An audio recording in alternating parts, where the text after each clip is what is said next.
Ms. Dukes, my name is Kevin Ludlow, and as you certainly know by now, I'm challenging you in the District 46 House race this year. I wanted to address a couple of the things that you've recently been posting online because I find them interesting to say the very least. One thing that you've talked about online recently is the notion of transparency. Well, I want to make sure that people know that for the last 3 or 4 months, I've actually been trying to engage you in public discourse in the form of a public debate. I first asked you on June the 28th, I then asked you again several times in September. In every one of these instances, you outright ignored my requests. And what did I do? I created various videos citing differences between us. The first video I created was with respect to LGBTQ issues. The only issue that I've ever found of you posting about gay marriage online, you said that you were undecided. I'm not undecided. I'm very clearly in favor of this. I want to see if you still are undecided. I even asked you, and you did not respond. Following that, I wanted to talk with you about the war on drugs. This is just an atrocity in the United States, and it needs to go away.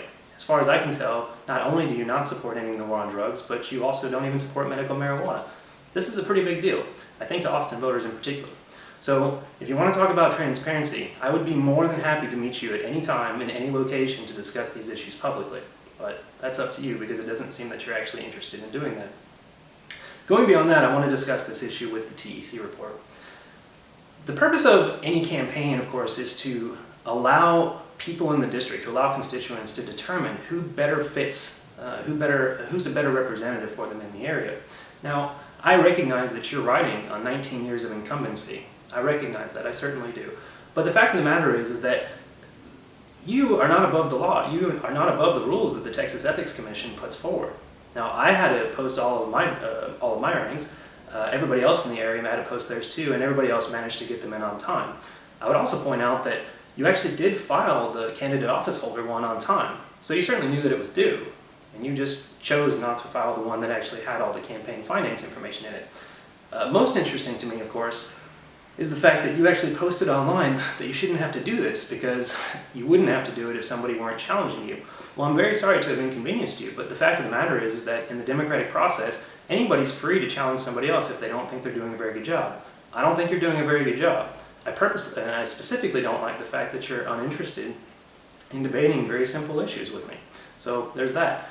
Going beyond that, when I finally did see the report 16 days later, of course, by quite a surprise, I found that you had received money from the Koch brothers, from the Koch PAC. Well, the fact of the matter is, I don't entirely care where you get your money from. I really don't. But a lot of people in Austin do. Now, the Koch brothers and the Koch PAC are seen as probably the single worst contributor to environmental disasters in this country and perhaps in the world. And the very fact that an Austin Democrat would be receiving money from them is a really big deal to people here. So obviously, I have no idea why you filed your report late, but you did. And it makes it very difficult for people to actually know the truth about what's going on behind the scenes. And I think that information is important. So I'm glad that you did finally file it, but I don't think that you should be awarded some sort of accolade because you did what's expected of you 16 days late, I might add. So these are the two things I really wanted to return.